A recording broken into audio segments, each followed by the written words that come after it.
Salut à tous, on se retrouve pour l'épisode 3328 du Zap Image. On commence aujourd'hui en ce samedi 14 juin, tout d'abord avec une date importante, c'était il y a 7 ans jour pour jour et c'était tout simplement le début de la Coupe du Monde 2018 en Russie où l'équipe de France avait décroché sa deuxième étoile, n'oublie pas une finale gagnée 4-2 contre la Croatie, donc on n'oublie pas bien sûr cette date du lancement de cette Coupe du Monde.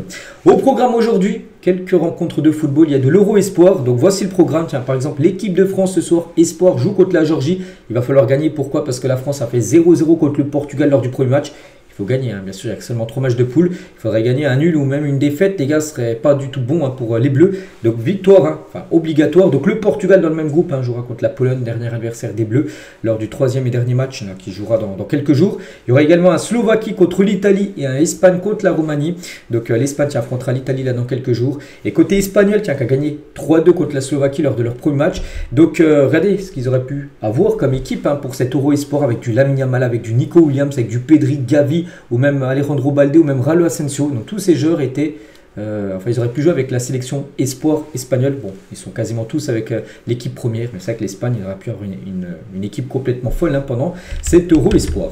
On continue cette fois-ci avec la une du journal L'équipe aujourd'hui, un mondial All-Star parce que la nuit prochaine, donc demain, c'est le début de la Coupe du Monde des clubs qui commence du 15 juin, donc demain, jusqu'au 13 juillet aura lieu la finale, donc dans un peu moins d'un mois. Donc avec, regardez, des têtes d'affiche, on peut voir Léo Messi, on peut voir Mbappé, Haaland, Cavani, on peut voir Désiré Doué, ou même Harry Kane en tête d'affiche qu'ils ont pu mettre, bien sûr, le journal L'équipe. Donc premier match de cette Coupe du Monde des clubs, là c'est dans la nuit prochaine à 2 h du matin heure française. Donc il y a l'Inter Miami de Léo Messi couvre le bal contre l'équipe de Al Ahly, donc une équipe du continent africain, je crois une équipe égyptienne. Donc voilà, concernant bien sûr cette compétition, donc demain il y aura le Bayern contre Auckland, il y aura également le PSG contre l'Atlético Madrid, et à noter que ce PSG Atlético Madrid demain soir 21 h diffusé sur TF1, donc prévu à midi heure locale. Donc les deux équipes devront faire face à une chaleur étouffante, il fera très chaud demain du côté de Los Angeles. Donc nous on sera en soirée le soir à 21 h, mais là-bas il fera très chaud. Donc voilà, on reparlera bien sûr demain de cette rencontre. Et tiens, on va parler d'un joueur qui ne devrait pas jouer demain. Les forfaits, on sait, c'est Ousmane Dembélé. On pourrait peut-être le voir jouer bien sûr un peu plus tard dans la compétition si le PSG va loin. Donc tout d'abord, il a dit, parce qu'on va revenir sur quelques déclarations qu'il a pu faire aujourd'hui dans le journal L'équipe. Donc on va à la Coupe du Monde des clubs pour gagner cette compétition. Donc Dembélé affiche les ambitions du PSG pour la suite. Donc le président nous l'a dit, il faut continuer à travailler, à gagner des titres avec ce groupe qui est tout jeune.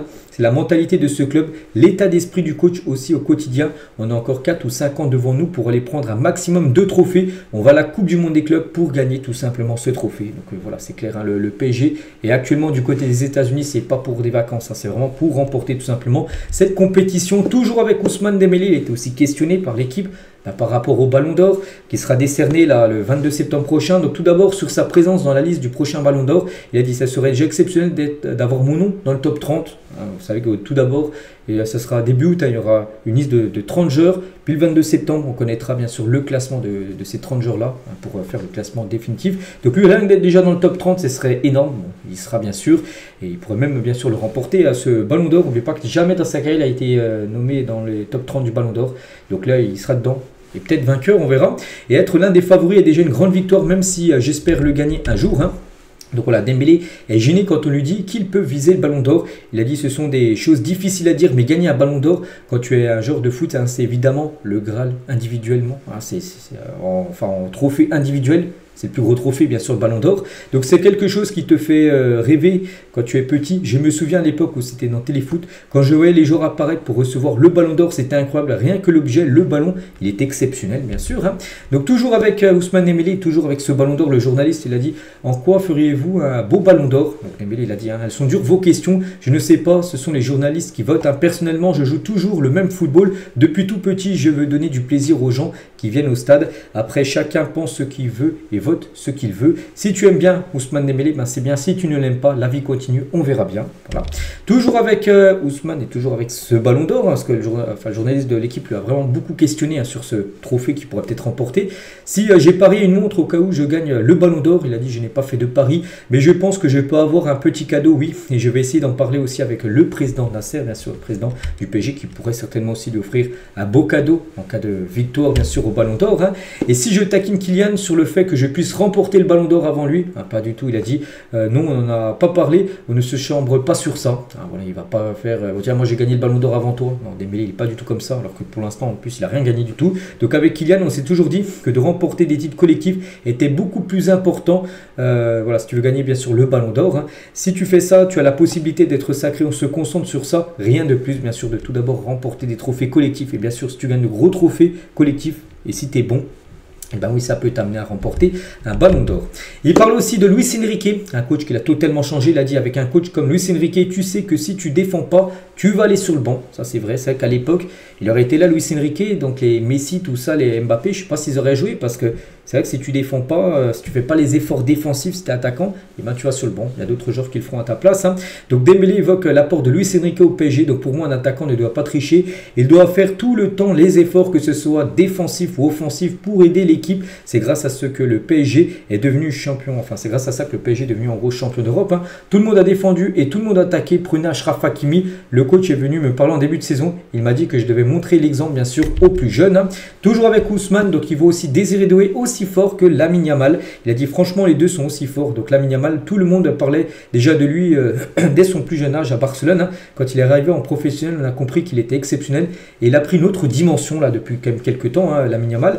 Donc à l'entraînement il driblait, il faisait marquer, il marquait aussi, hein. Donc Désiré Doué, hein, c'est quelqu'un de très professionnel, d'intelligent, sérieux et qui est à l'écoute. Il va aller très loin car en plus il a un entourage incroyable. Donc son père est quelqu'un de très intéressant, il a énormément de choses à raconter. Donc voilà ce que peut dire Dembélé sur Désiré Doué et Lamine Yamal. Il pense que les deux, enfin, il dit que les deux sont au même niveau. Voilà. Toujours avec Ousmane Dembélé sur le sportif qui l'inspire, hein. Donc j'ai grandi en regardant le FC Barcelone, donc forcément Léo Messi, en plus qu'il a pu côtoyer au FC Barcelone. Donc pour moi c'est le plus grand. C'est un joueur qui m'inspire, il est unique. Je suis très heureux et très fier d'avoir joué avec lui, hein, du côté du FC Barcelone, hein. Toujours avec Dembélé, tiens, dans le journal L'équipe, hein, sur ses courses pour défendre, sur ses pressings. Par exemple, là, à ce moment-là du match, il y avait 3-0, hein, contre l'Inter en finale.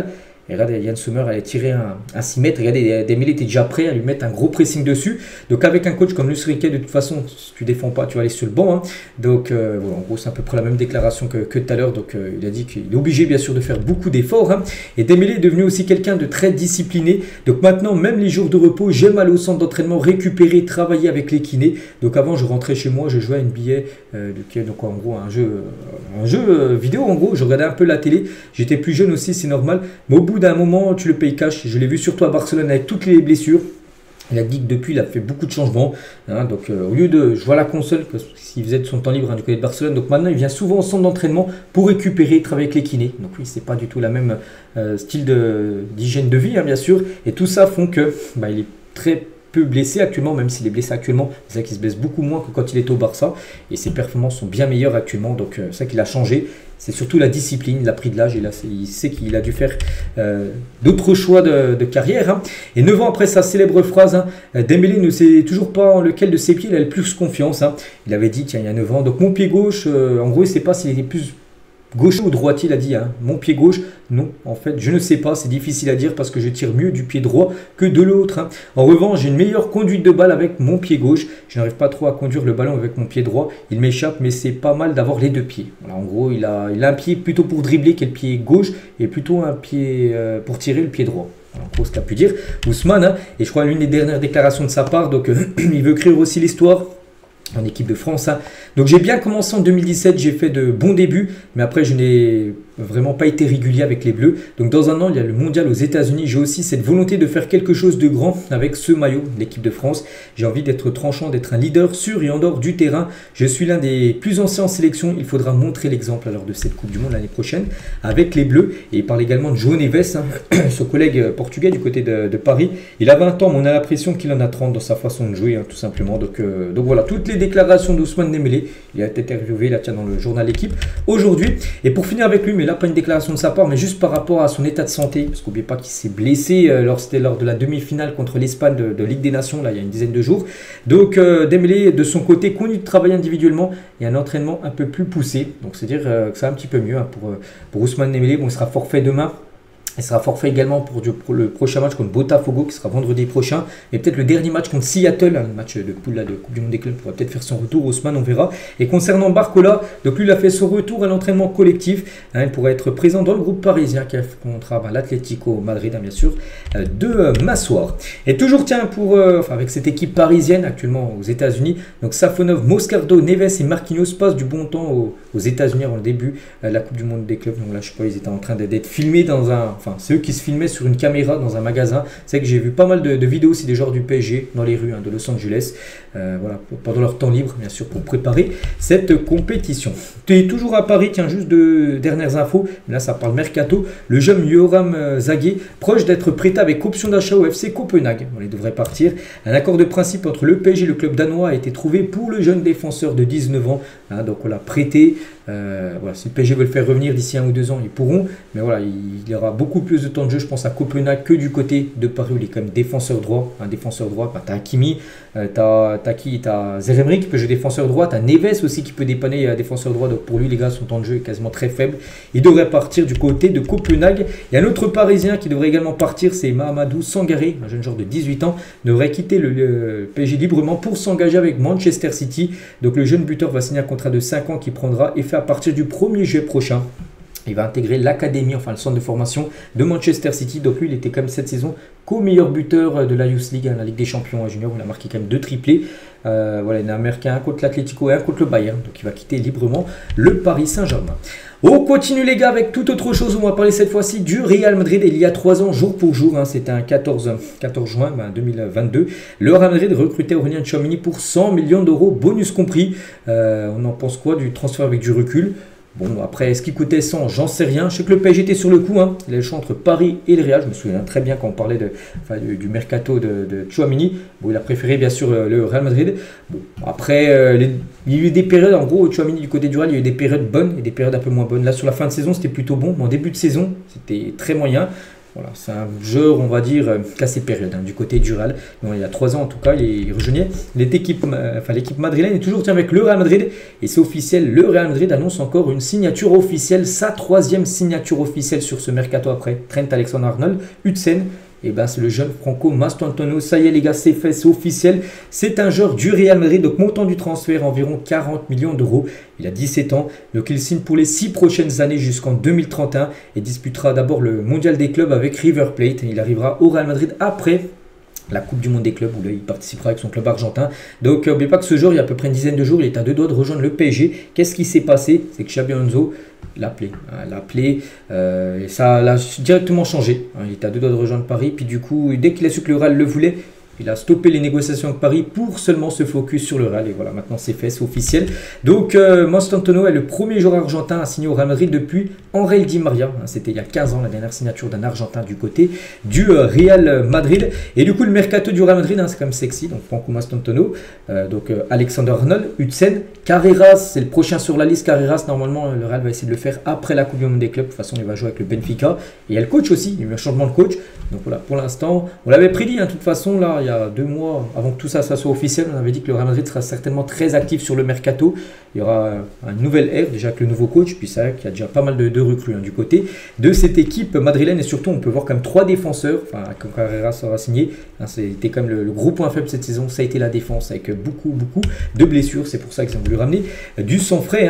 Et première séance d'entraînement avec le Real Madrid pour Trent Alexander-Arnold. Donc c'était hier vendredi, donc jeudi, donc avant-hier, il a été présenté. Hier, premier entraînement. Et aujourd'hui, samedi, c'est le départ pour les joueurs du Real Madrid. Direction les États-Unis pour jouer la Coupe du Monde des clubs. Donc le premier match pour le Real, ce sera mercredi contre Al Hilal.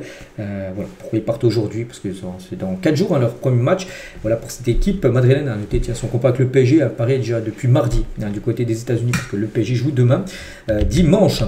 Toujours du côté du Real, à noter que Luka Modric, elle a participé également, parce que hier c'était le retour des internationaux. Donc Trent Alexander-Arnold, il y a eu Mbappé aussi hier qui a repris l'entraînement au Real. Modric, qui avait joué lundi soir avec la Croatie, il était présent à l'entraînement. Et c'était quand même son premier entraînement avec Xabi Alonso et son dernier du côté de Valdebebas, le centre d'entraînement du Real Madrid, où il a participé dans sa carrière, puis je sais pas, plus de 2500 entraînements. Voilà, donc là c'était son dernier à Valdebebas. Donc là il va encore s'entraîner, mais ça sera maintenant aux États-Unis bien sûr pour Modric. Après il partira, il devrait aller du côté de l'AC Milan. On peut parler qu'il y a toujours du côté du Real, mais de Jude Bellingham. On apprend également aujourd'hui que Bellingham va jouer dans le rôle d'un milieu central sous Xabi Alonso au Mondial des clubs. Il va l'essayer dans cette position, en gros un poste un peu plus reculé. Voilà pour Jude Bellingham. Le club jugera ensuite s'il est nécessaire de recruter un milieu de terrain supplémentaire aussi. Par exemple, Jude Bellingham peut potentiellement dépanner s'il y a des manques en milieu de terrain. Donc voilà, il sera utilisé en tant que milieu, on verra peut-être défensif ou milieu, alors que lui c'est plutôt un numéro 10, un joueur offensif, Jude Bellingham. Et Kylian Mbappé aussi, de retour à l'entraînement hier, donc il est au repos depuis dimanche, où ils ont gagné, la France a gagné contre l'Allemagne, toute la semaine il est au repos, reprise de l'entraînement. Et à noter qu'Mbappé, tiens, ses crampons les gars, si on zoome un peu, Mbappé dévoile sa nouvelle paire de crampons pour célébrer son soulier d'or. Donc voici les magnifiques paires customisées de la part de Nike pour Kylian Mbappé, avec plein de 31 par rapport aux 31 buts qu'il a inscrits en Liga, ce qui lui a valu tout simplement de remporter le soulier d'or européen. Donc voilà, concernant Kylian Mbappé. Et toujours tiens du côté du Real Hudson, et toujours lors de l'entraînement hier, où j'ai montré quelques photos, il arrivait quand même 1h30 d'avance à l'entraînement. Donc il était vraiment impatient de participer à son premier entraînement, le nouveau défenseur bien sûr central de l'équipe madrilène. On continue, tiens, toujours en Espagne, mais on va parler cette fois-ci du club rival, le FC Barcelone. Et l'agent de Nico Williams a rencontré Deco aujourd'hui sur Barcelone. Donc Nico Williams, joueur de Bilbao, Deco, directeur sportif du Barça. Qu'est-ce qui se passe Mais pas qu'on parlait comme là depuis quelques jours de Nico Williams avec le Bayern très intéressé. Et le Barça, ils ont vu que le Bayern, là, ils allaient peut-être le faire. Et du coup, le Barça rentre dans la course. Voilà, pour s'offrir Nico Williams, ils ne veulent pas le laisser filer et le voir passer sous le nez. Déjà le Barça le voulait l'été dernier, ça ne s'est pas fait. Et du coup, voilà, le Barça très intéressé par Nico Williams. Donc Williams est prêt à accepter le salaire que lui proposait le Barça l'an dernier, 12 millions d'euros bruts par saison, ce qui fait 6 net. Donc l'Espagnol est très désireux de rejoindre les Blaugrana. C'est vrai que ça change de l'été dernier, parce que l'été dernier, il était pas OP. Pour le Barça, il avait dit non, je reste à Bilbao, je veux encore jouer avec mon frère, Iñaki Williams. Donc il a refait une saison, mais là maintenant, ça a changé parce que maintenant il veut rejoindre le Barça. Donc lui, il a une clause libératoire de 58 millions d'euros. Donc c'est simple, si le Barça paye cette clause libératoire, Bilbao n'aura pas son mot à dire. Et surtout si le joueur donne son oui, donc ça sera le transfert. Donc oui, il y a des chances que ça se fasse. Et voilà, on pense que Nico Williams a peut-être une préférence plutôt pour le Barça que le Bayern également qui était dans le dossier. Notez que peut-être c'est grâce au Bayern en gros qu'il va peut-être aller au Barça, parce que le Barça s'est dit il va falloir qu'on se dépêche, sinon en gros on va pas avoir Nico Williams. Et regardez la preuve, enfin je sais pas si c'est une preuve, mais regardez, Lamine Yamal, les gars, il a posté une story Instagram, juste une photo de lui avec Nico Williams avec le maillot de l'Espagne. Mais voilà, c'est peut-être un indice en gros pour dire que peut-être les deux vont évoluer bientôt ensemble tout simplement, cette fois-ci du côté du FC Barcelone. Toujours au Barça, cette fois-ci dans le sens des départs, donc concernant Ansu Fati, accord tout proche d'être trouvé entre le Barça et l'AS Monaco. Pour Ansu Fati, il reste encore quelques détails à régler avant qu'un accord définitif soit conclu. Rien à rajouter, c'est que là on en parle depuis au moins 3 semaines à l'école de Monaco. Là vraiment on rentre dans le sprint final. Voilà, l'accord est très proche d'être finalisé tout simplement concernant le transfert d'Ansu Fati à Monaco. Et un autre joueur pourrait également débarquer à Monaco, c'est Paul Pogba, actuellement sans club, depuis sa suspension bien sûr à cause du dopage.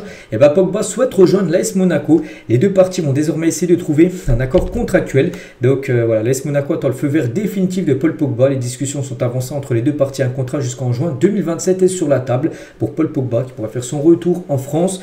Et voilà, Pogba en plus en France, il est médiatisé, il y a la Coupe du Monde l'année prochaine, c'est l'objectif de Pogba de jouer avec l'équipe de France à la Coupe du Monde dans un an. Donc oui, s'il fait une belle saison, c'est pour ça que Monaco peut être vraiment un bon club pour lui. Il peut jouer aussi, il va jouer la Ligue des Champions s'il y a Monaco, c'est pour ça qu'il y a des chances de voir Pogba signer du côté de l'ASM.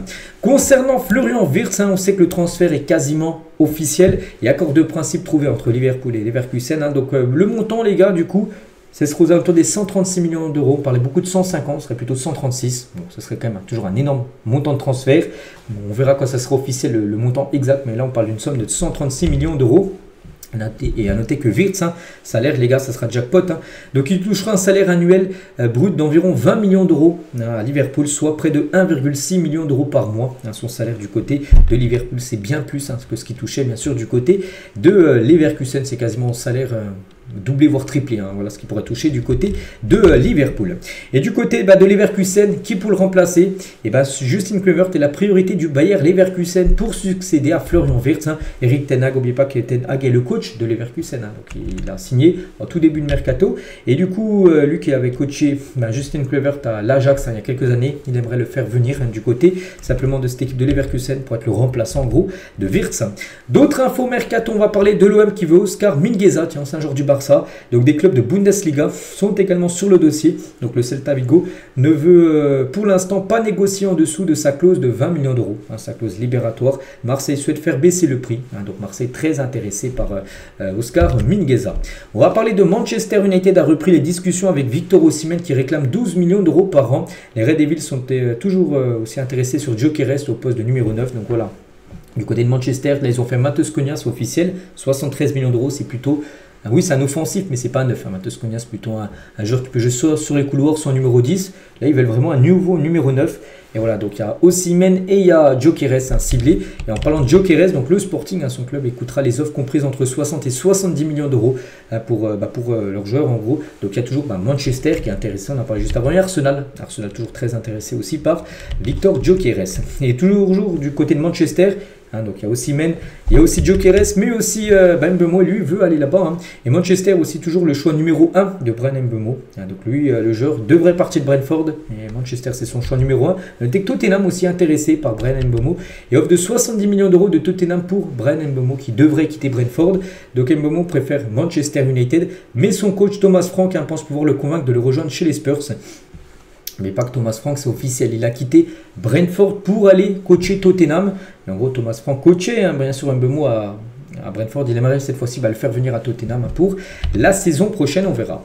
Inaki Peña va quitter le Barça cet été. Donc le gardien espagnol envisage un départ conscient qu'il n'aura pas de temps de jeu la saison prochaine. Parce qu'au Barça, au poste de gardien de but, là, il y a quand même une énorme concurrence. Donc Juan Garcia, voilà, le Barça, d'après Fabrizio Romano, a levé la clause libératoire de 25 millions d'euros pour Juan Garcia, donc gardien de l'Espagnol Barcelone, qui va signer chez le club voisin, le FC Barcelone, le grand club. Hein. Donc le gardien espagnol sera lié au Barça jusqu'en 2031. Donc l'officialisation devra intervenir semaine prochaine. J'ai pu voir mercredi ou jeudi, ça peut être officiel. Donc là, il a déjà tout signé. Hein. Il a déjà tout signé. On attend juste l'annonce officielle. Voilà, que ça soit officiellement dévoilé par le FC Barcelone. Donc voilà, c'est pour ça qu'Inaki se dit, donc il y a lui qui va arriver. Il y a Ter Stegen, il y a Szczesny en plus, donc il ne va pas être numéro 4 à Inaki, donc il va partir. Et voici du coup, le Barça se retrouve avec 3 gardiens que Juan Garcia va signer semaine prochaine officiellement. Donc il y a Szczesny qui devrait prolonger, hein, et Ter Stegen. Voilà, donc qui doit être numéro 1, donc c'est simple, hein, de toute façon, il vient Juan Garcia pour être le numéro 1. Donc Deco, directeur sportif, lui a dit, tu as les garanties, voilà, que tu seras numéro 1, il n'y a pas de souci. Ça va être Juan Garcia numéro 1, Szczesny numéro 2 et Ter Stegen numéro 3. Hein, donc voilà, pour Ter Stegen, ça sent le départ, parce qu'il veut jouer la Coupe du Monde avec l'Allemagne l'année prochaine. Et s'il veut jouer, être titulaire avec la Mannschaft, il doit jouer en club. Et être numéro 3 dans un club, c'est être garanti à jouer pratiquement pas de minutes. Donc ouais, il devra partir bien sûr Ter Stegen. Monaco aime le profil de Louis Leroux, donc un jeune joueur né en 2006. On parle de Ansu Fati, Pogba, mais aussi des joueurs un peu moins connus qui sont visés par Monaco. Ce jour-là. Donc le milieu de Nantes a marqué 2 buts et délivré une passe dès cette saison en Ligue 1. Leroux dispute actuellement le tournoi Maurice Revello avec les U20 français. Donc voilà, ce joueur intéresse une équipe de l'AS Monaco. On va parler cette fois-ci de Igor Tudor. C'est officiel les gars, Igor Tudor prolonge avec la Juventus Turin jusqu'en 2027. Donc voilà, félicitations Igor Tudor, hein. Surtout du côté des entraîneurs en Italie les gars, ça fait que de changer. Il y en a plein qui ont été virés ou qui sont partis. Mais en tout cas la Juve garde leur coach, hein. C'est officiel. Ils prolongent même Igor Tudor jusqu'en 2027. Tiens, toujours avec les coachs, on va parler de cette personne, hein. Donc Karel Guéret, donc est pressenti pour devenir le futur coach du Stade de Reims. L'entraîneur belge est actuellement en pleine réflexion. Il dispose également d'une autre hausse offre d'un club russe avec un gros contrat à la clé. Donc voilà, bon après oui, pas craint, ça descend en Ligue 2. Hein. Soit il vient en Ligue 2, soit il va en Russie où il pourrait toucher vraiment un gros salaire. Voilà, il hésite. Hein. Voilà ce coach là. On va parler de Gattuso aussi proche de devenir le sélectionneur de l'Italie. Donc la fédération italienne est sur le point de trouver un accord avec Gattuso pour prendre les rênes de la squadra Azzurra et remplacer Spalletti qui a été viré. Et quelques jours après la débâcle, 3-0 en Norvège, où c'est pas du tout passé, et bah du coup Gattuso devrait devenir le nouveau coach de l'Italie. Est-ce que c'est une bonne nouvelle? J'en sais rien, parce que Gattuso, partout où il est passé en club, À chaque fois, ça tourne au flop. Mais bon, voilà, c'est lui qui devrait prendre cette sélection italienne. Toujours avec les entraîneurs de Hansi Flick, le coach du FC Barcelone, envisage de faire revenir Thiago Alcantara dans son staff. Il avait déjà eu Thiago Alcantara dans son staff pendant un mois. Quand il est arrivé, donc il y a un an, l'été 2024, il a vu pendant un mois pendant la pré-saison, puis après il était parti, Thiago Alcantara. Et là, il souhaiterait l'avoir, mais tout le temps. En gros, voilà, Thiago Alcantara pourrait revenir du côté du FC Barcelone, mais dans le staff d'Hansi Flick. L'OM a formulé une offre pour Ronny Bargi, donc jeune joueur de 19 ans, joueur suédois. Donc la dernière offre pour le joueur est celle de Porto qui en a formulé deux. Elle s'élève à 1 million d'euros plus 5% à la revente. Donc le contrat de la pépite suédoise s'arrête en décembre prochain. C'est pour ça que bien sûr ce joueur doit, s'ils ne veulent pas le perdre libre en décembre prochain, ils doivent le vendre. Donc Marseille et Porto intéressés par ce tout jeune joueur. Toujours du côté de Marseille, Egan Reilly passe actuellement sa visite médicale avec l'OM. Donc lui c'est un défenseur de Burnley. Il arrive en fin de contrat, là, le 30 juin prochain, il ne devrait pas prolonger dans 16 jours. Et du coup il va être libre, il devrait signer à Marseille. Pourtant il y a des grands clubs comme West Ham, Palace, AC Milan, Porto, Strasbourg, tout le monde le voulait. Il a dit non à tout le monde pour signer du côté de Marseille.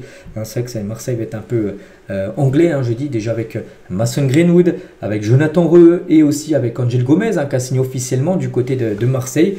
Et un autre anglais pourrait débarquer du côté de l'OM. Des nouvelles, de Luis Openda est ouvert un transfert. Leipzig réclame 60 millions d'euros pour son attaquant belge. Donc Openda avait été acheté il y a 2 ans pour 40 millions d'euros à Lens. Et ben, Leipzig pourrait le vendre encore même 20 millions plus cher. Enfin, c'est ce qu'ils espèrent. Leipzig, après, ce qu'ils arriveront à le vendre aussi cher, j'en sais rien. Mais voilà, Openda devrait quitter le RB Leipzig. Leon Goretzka et Serge Gnabry devraient rester au Bayern Munich cet été. Cependant, cas d'offre intéressante pour Goretzka, les Bavarois pourraient le laisser partir. Voilà la situation actuellement concernant ces deux joueurs qui sont bien dans le groupe là pour jouer la Coupe du Monde des clubs, mais ils pourraient partir bien sûr lors du prochain mercato. Concernant un champion du monde argentin, Nicolas Tagliafico, défenseur gauche de l'Olympique Lyonnais, il devrait quitter Lyon. Un libre à la fin de la saison, le club tente de le convaincre, de le prolonger, mais un départ reste plus probable. Des clubs anglais sont intéressés pour Tagliafico qui ne devrait pas rester du côté de l'Olympique Lyonnais. C'est un coup dur pour Lyon parce que Lyon voulait le prolonger, le garder, c'était content de lui, mais le joueur a l'impression qu'il ne veut plus trop rester du côté de Lyon. Lui aussi devrait partir, les gars. C'est Khaled Tassar devrait quitter l'OL. Le défenseur croate est poussé vers la sortie par Lyon. Donc Sunderland et des clubs turcs suivent la situation du défenseur croate. Lens négocie avec Metz pour Mathieu Hudol. Le défenseur de 29 ans se verrait bien chez les 100 et or. Ça serait une très belle recrue. Lui, c'est vraiment un joueur sous-côté. Je ne sais pas si vous le connaissez. Bon, c'est le capitaine, oui, de Metz. Il joue en Ligue 2, mais c'est un joueur qui peut aspirer à jouer dans vraiment une très belle équipe de Ligue 1. Pourquoi pas Lens? Et voilà, Lens, les gars, pourrait essayer de faire Mathieu Hudol. Sera une grosse perte quand même pour Metz en vue de la saison prochaine, vu qu'il monte en Ligue 1. Et toujours avec Lens, les gars, on parle d'eux, Lens vient de dévoiler son nouveau maillot domicile pour la saison prochaine. Bon, toujours du jaune et du rouge bien sûr. Donc voici le nouveau maillot bien sûr du Racing Club de Lens pour la saison future. On va parler du jeune Hachim Mastour, un jeune joueur que je parlais à l'époque. Lui en gros à l'époque c'était, je peux dire 16-17 ans, on parlait que de lui dans un crack tout ça, puis en gros sa carrière a floppé. C'est vrai qu'il a eu beaucoup de mal à confirmer les attentes autour de lui. Et du coup, il a fait une de déclarations, donc il aurait pu signer au PSG. Il a dit en 2016, après mon prêt à Malaga, j'étais très proche du Paris Saint-Germain. Le président discutait beaucoup avec mon père, mais ça a capoté car certaines personnes voulaient tuer ma carrière parce que je les avais quittés. Ce buzz, c'était cool, mais j'ai fini par oublier ma propre vie. Je n'ai pas grandi normalement. Les réseaux sociaux m'ont un peu volé mon enfance. Je réalisais avoir grandi sans le moindre ami. Donc voilà, on voit déjà ce qu'il a pu dire. Et toujours avec lui, donc il veut jouer la Coupe du Monde avec le Maroc l'année prochaine. Il a dit j'ai 26 ans, c'est vrai qu'il est encore tout jeune, parce qu'on parlait de lui il y a 10 ans quand il avait 16 ans. On annonçait que du bon pour lui. C'est vrai qu'on l'a pas oublié, je ne sais même pas où il joue quand même ce joueur. Bon bref, il a dit j'ai 26 ans, il est encore dans... Il peut faire encore une carrière bien sûr à 26 ans, même si pour l'instant il a du mal à décoller sa carrière. Je ne me fixe pas de limite à terme. Je rêve encore de jouer la Ligue des Champions, de la Coupe du Monde. Donc voilà, il aimerait être avec le Maroc l'année prochaine. Et en parlant du Maroc, regardez les meilleures nations africaines sur la saison 2024-2025. Et le Maroc, meilleure nation de classement sur la saison 2024-2025 des nations qualifiées pour la CAN 2025. Et c'est le Maroc en gros qui a fait les meilleurs résultats devant l'Algérie, Sénégal, Afrique du Sud et la RDC à la 5e position. On va parler de Ryan Cherki, de Ryan Aït-Nouri, deux nouvelles recrues du côté de Manchester City, donc les deux bien sûr, départ aux États-Unis pour préparer bien sûr cette Coupe du Monde des clubs. Et du côté de City, on va parler de Erling Haaland parce qu'aujourd'hui, ce 14 juin, ça fait 3 ans jour pour jour qu'Erling Haaland a rejoint Manchester City. Et si on fait le bilan, c'est quand même des stats fous, 142 matchs, 121 buts, les stats sont énormes. La Ligue des Champions, 2 fois la Première Ligue, une Coupe d'Angleterre, une Coupe du Monde des clubs, une Super Coupe de l'UEFA. meilleur joueur de la première ligue, il a remporté. PL aussi, meilleur jeune joueur aussi de la première ligue et soulier d'or 2 fois de PL. 2 fois meilleur buteur d'un championnat, pas cette saison, c'est ça là, mais lors des 2 dernières saisons, il a fini meilleur buteur. Donc voilà, déjà là on a en 3 ans ce qu'il a pu faire du côté de City. Et en parlant de City, on va parler de Pep Guardiola. Il a dit en Espagne, j'aurais été déjà licencié. Donc Guardiola se montre reconnaissant après la saison ratée de City. Il sait que s'il aurait fait ça avec le FC Barcelone, une saison voilà, une saison très compliquée, n'oubliez pas qu'il n'a rien gagné en gros, et ben il aurait été viré. Et City en gros il le conserve bien sûr Pep Guardiola parce qu'il a quand même fait du taf énorme les années précédentes. Le Fenerbahçe fait une offre à Hugminson. Hugminson les gars, il y a des chances qu'il quitte l'équipe de Tottenham. Le club turc propose un salaire annuel de 12 millions d'euros par an, donc l'attaquant sud-coréen pourrait bien quitter Tottenham cet été. Ça fait je sais pas au moins 10 ans, je pense qu'il est du côté des Spurs. Il a gagné enfin un trophée. C'est vrai que là, il peut finir sur une Europa League gagnée. Et ben, le Fenerbahçe serait très intéressé par le Sud-Coréen. On va parler de Gérard Martin, c'est officiel. Il souffre d'une luxation de la base du 5e métacarpien de la main droite. Il s'est blessé lors du premier match de l'Espagne Sport, qu'on parlait tout à l'heure. C'était contre la Slovaquie. Il s'est blessé à la main. Et du coup, voilà, grave, enfin. Je ne sais pas si c'est grave, mais en tout cas, il va se faire opérer. Il va se faire opérer mardi. On lui souhaite un très bon rétablissement, bien sûr, au défenseur gauche du FC Barcelone. Des nouvelles, de James Milner, 39 ans, Milner, mais encore footballeur. Il prolonge avec Brighton jusqu'en juin 2026. Il est en fin de contrat là, dans 16 jours et prolongation d'une saison supplémentaire pour le milieu anglais. Pedri, il vient de dévoiler son 11 de légende des joueurs passés par le Barça. Donc voilà, que des légendes, bien sûr. Donc Victor Valdés, il a mis Alba, Piqué, Puyol en défense. Bon, il a mis 4 milieux de terrain avec Iniesta, Xavi, Sergio Busquets et Ronaldinho. Et devant Messi, Suarez, Neymar. Donc voilà le 11 de légende des joueurs passés bien sûr par le Barça de Pedri. On va parler de ce joueur qui a plus sélectionné depuis 2018 avec les Pays-Bas. Pablo Rosario a pu changer de nationalité. Donc le milieu de Nice a effectué ses débuts avec la République dominicaine lors de ce rassemblement de juin. C'est vrai qu'il a déjà joué avec les Pays-Bas, mais je sais pas, pourtant ça faisait quand même 7 ans. Moi je pensais que quand tu jouais au moins une fois avec plusieurs matchs, 2 ou 3 matchs avec une équipe première, tu ne pouvais plus changer de nationalité. Bah, lui a pu le faire. En 2018, il a joué avec les Pays-Bas. Et là, du coup, il a pu jouer il y a quelques jours avec la République dominicaine. Donc, tant mieux, on peut dire, pour lui. Pierre-Emerick Aubameyang et l'OM, une histoire d'amour courte mais inoubliable. Donc, il y a quelqu'un, il a dit, tu penses à nous des fois. Puis, il a mentionné en gros Aubameyang. Et Aubameyang lui a répondu, il a dit, j'en parlais tout à l'heure avec mes frères. Alors, il parlait de son séjour à Marseille, voilà, qui parle encore de temps en temps avec sa famille, de quand il a joué à Marseille, bien sûr. Pierre-Emerick Aubameyang. Mamadou Sakho, 35 ans, sur une possible fin de carrière. Il a dit, j'ai décidé avec le club, le Torpedo QTC en Géorgie, son ancien club là, de ne pas continuer. Quelques équipes m'ont contacté pour la suite. Je suis en réflexion, j'ai atteint un certain âge, il a 35 ans. J'ai aussi des ambitions personnelles avec mes sociétés qui se développent. Mes enfants grandissent et veulent rester en Géorgie. Je dois prendre en compte de tous ces paramètres. Donc voilà, en gros, c'est pas trop ce qu'il va faire. Déjà là, je sais qu'il va être consultant pour DAZN pour la Coupe du Monde des clubs. C'est seulement pendant un mois. Puis après, on ne sait pas s'il va retrouver une équipe ou arrêter sa carrière de footballeur. Donc voilà, il est en pleine réflexion sur son futur. Mamadou Sakho. Ethan Mbappé se fait chambrer par son frère Kylian après avoir montré sa copine sur Instagram. Donc Ethan Mbappé, joueur de Lille, actuellement en vacances bien sûr. Il a mis une petite photo et sa copine là de dos dans la piscine. Et son grand frère Kylian, bon, il n'a rien répondu, juste il a mis des petits yeux en train de voir. Et Ethan a dit, toi aussi arrête. Donc voilà, je fais en gros ce que je veux, voilà ce qu'a pu dire Ethan à son grand frère, bien sûr, Kylian, et il a bien sûr bien raison.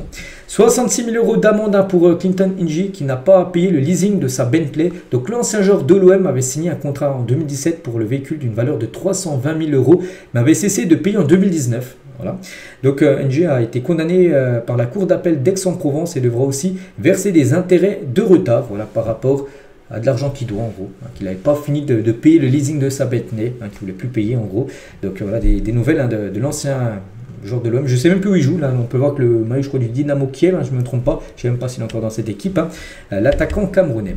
Et on finit aujourd'hui les gars avec l'équipe de l'Ouzbékistan qui s'est qualifiée pour la première fois de son histoire en Coupe du Monde. Et en se qualifiant pour la Coupe du Monde, les joueurs de l'Ouzbékistan ont gagné de leur part, de la part de leur président, une voiture électrique chacun. Chaque véhicule coûte comme 50 000 €. Regardez la photo en droite, on peut voir tous les véhicules en gros qui seront donnés à chaque joueur de l'équipe de l'Ouzbékistan qui s'est qualifié en gros pour jouer la future Coupe du Monde. Donc voilà leur magnifique cadeau bien sûr par rapport à cette Coupe du Monde qu'ils pourront disputer l'année prochaine. Donc voilà les gars tout ce qu'il y avait à dire aujourd'hui. J'espère que ça vous a plu. On se retrouve nous demain bien sûr, demain dimanche pour le prochain numéro. Bonne journée à vous et à demain.